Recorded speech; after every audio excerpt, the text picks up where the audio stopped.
Shabbat Shalom. In our Parshat Mishpatim, we have many, many, many different laws. Mishpatim, many, many different judgments and rules and regulations. Parshat Mishpatim is one of the most jam-packed parashot, full of mitzvot, of guidances, of judiciary notes for the Jewish people for the time of the Exodus, since it is in Shmot, Sefer Shmot, but also for halacha that goes on and on throughout the generations. If we actually look at our Gemara, if we look at our Mishnayot, Bava Kama, one of the most famous Masechtot, deals with many, many different issues of damages and stuff like that, and they mostly come from our parasha, all of the different cases of if an ox gores another ox, and so on and so forth, and similar cases in Bava Metzia, Bava Batra, Masechet Sanhedrin, Masechet Makot, a lot of different things echo from our parasha. But there's one specific case that I wanted to talk about, and it gives us a very interesting window into the spirit behind the law as well. In our parasha, we have the case of a murderer. Makeh ish vamet, mot yumat. If someone kills someone else, then they must be executed.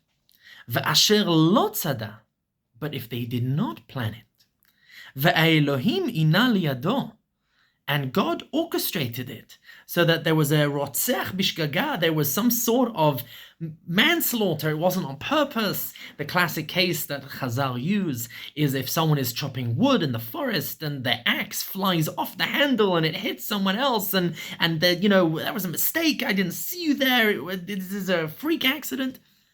God organized this. V'samti lecha makom asher yanu sham. There will be a place where he can run, where he can find shelter, where he will be safe from any repercussions. And we'll see later on in the Chumash and the Tanakh, this is the Arei Miklat, the cities of refuge, which are scattered throughout Israel, places where a rotzech bishgaga, someone who murdered by mistake, can find sanctuary.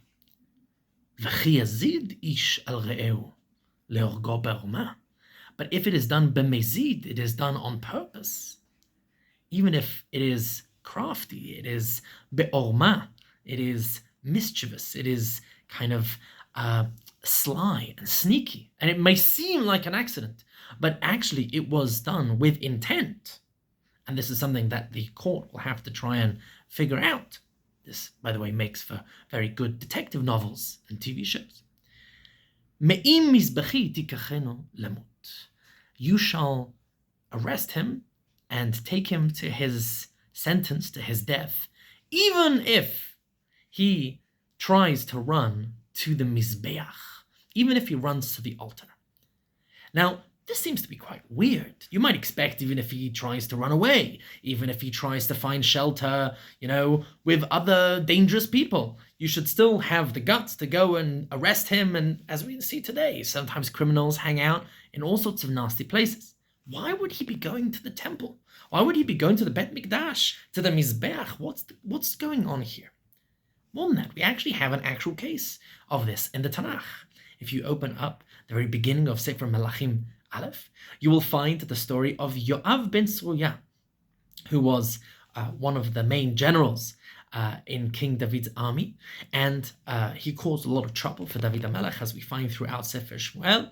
But at the end of the day, he is also guilty of killing two people, Avner ben Ner, a rival general, and Amasa ben Yeter, also another rival general. And in both cases, Yoav ben Tzruya executed them in front of their men, in front of everyone that was there, with some sort of claim of, they're treasonous, I'm doing this to protect the king, I'm doing this for the good of the people. And in both cases, Shlomo HaMelech is commanded by his father David on his deathbed, make sure that Yoav faces the music for his terrible, terrible murders that he did in these cases, even though it might fall into the category of lehorgo be'orma.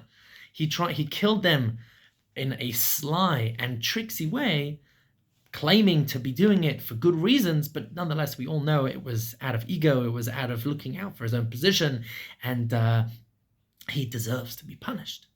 When Yoav hears that there's a warrant out for his execution, he runs and holds on to the Mizbeach. He actually holds on to the corners of the Mizbeach, and he kind of claims sanctuary there. And Shlomo Melech says, indeed, kill him there. That is the rule. Me'im mizbachiti kachenu lamut. He needs to be killed. But why is Yoav running to the Mizbeach? You could say maybe he learned this pasuk. But why does this seem to be a theme? Why run to the Mizbeach? So fascinatingly, if we actually go into ancient history and compare, and by the way, there's a lot of fascinating comparisons to be done between the laws of our Parshat Mishpatim and the customs of the time to see exactly what the Torah adds, a level of morality to natural law, we find that there is an old, very ancient custom that temples were safe spaces. That even if you were a murderer, no business was to be done on temple grounds, right? The Continental, for those who understand what I'm talking about, right? This is a place where no killing is to be done.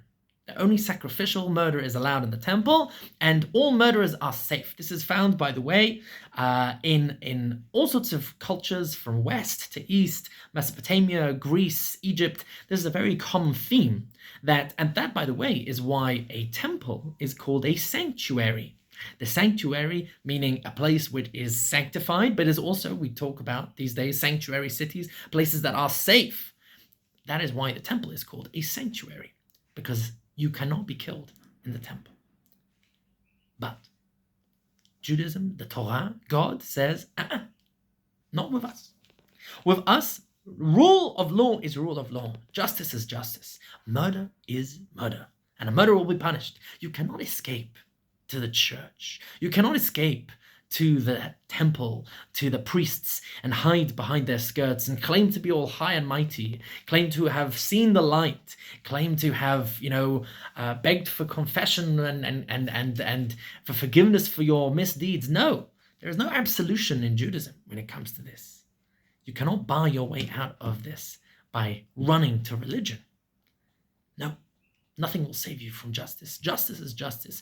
God is the same God of religion, the same God of the Mizbeach, and the same God of justice, of tzedek tzedek, tirdof, of lo tirtzach, you shall not murder. There is nowhere to hide from God. As we know from Sefer Yonah, you can run to the edge of the earth, but God will always find you. When it comes to the Mizbeach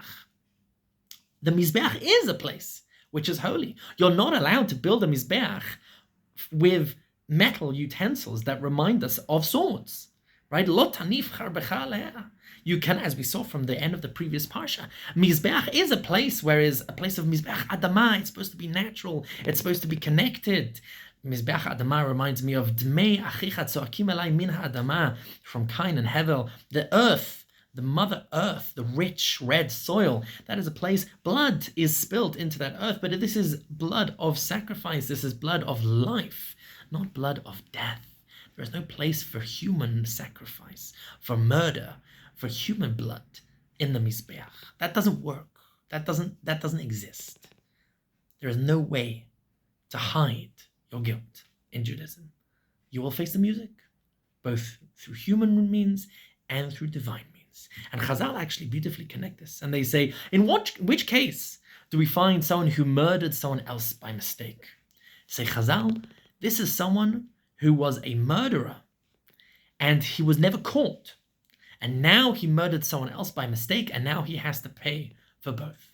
And the person who was killed is also a murderer, and he was never punished for his mistake, and now he was killed by accident. But that is God, closing the cycle here and punishing those that deserve to be punished. And beautifully, this interesting symbiosis of the world of Kedusha, the world of the Mizbeach, also does not jive with the world of Tum'ah, the world of death, Tamei Met, someone who is impure because of Tamei, because he has come into contact with a dead body. He is not allowed into the Bet Mikdash. The Bet Mikdash is like this shield, this place of life. And yet, even if someone is Tamei Met, when there's a met mitzvah, when you need to bring justice, if there's a dead body lying around, some foul deed has been done, even the Kohen Gadol is allowed to bury that dead body.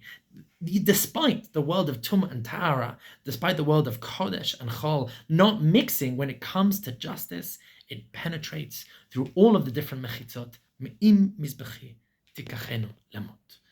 Be'ezrat Hashem, we are constantly trying to strive upwards, to strive towards the realms of Kedusha, to strive towards the realms of Tahara. We are constantly at the Mizbeach, whether it is Be'ezrat Hashem one day in the Bet Mikdash, or in our Mikdash Me'at, in our shuls, in our Batei Midrash, and with the Korbanot being connected Tfilot Tiknum and Areshet Sifatenu, may our davening and may our Torah be like the Korbanot, that Be'ezrat Hashem, we are able at our Mizbeach, at our places of worship, our places of learning, to build this world of life, this world of striving towards creating, building, inspiring, breathing life, both physically and spiritually, and in all possible ways. Ki mitzion tetzeh Torah udvar Hashem Yerushalayim. And yet, me'im mizbechi tikachenu lamot. When the time comes to deal in matters of life and death, when the time comes to deal in matters of war, even from the Mizbeach, even from the Bet Mikdash, even from the Bet Mikdash, the men are called out to fight. The men are called out, unfortunately, to die. Me'im mizbechi tikachenu lamot. Even if it means putting your life on the line. We leave the Mizbeach. We leave the Bet Midrash. We do not hide behind the Gemara. We serve, and we fight, and we die, if need be, chas v'chalila. And that is all hidden in our parasha. Shabbat Shalom.